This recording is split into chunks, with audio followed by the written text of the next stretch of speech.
গবেষকরা পুরনো গাছের গুঁড়ি, মাটির ধরন ও বিলুপ্ত প্রাণীদের ফসিলের গবেষণা করে দেখেন গড়ে প্রায় 2 থেকে 3 লক্ষ বছর পর পর পৃথিবীর চৌম্বক মেরু পুরোপুরি উল্টে যায়।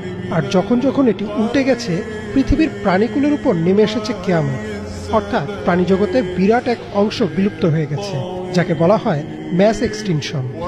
সর্বশেষ চৌম্বক মেরু উল্টে গিয়েছিল 7,80,000 বছর আগে, অর্থাৎ আমরা নির্ধারিত সময় থেকেও অনেক এগিয়ে গেছি।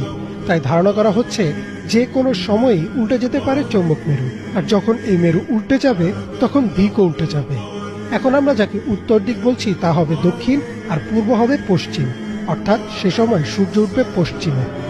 হঠাৎ একদিন সকালবেলা সূর্য পশ্চিম দিক থেকে উঠে যাবে এবং একটা লোকমা মুখে তোলার জন্য মানুষ মুখে নিবে, মুখে তুলতে পারবে না, তার আগে কিয়ামত হয়ে যাবে।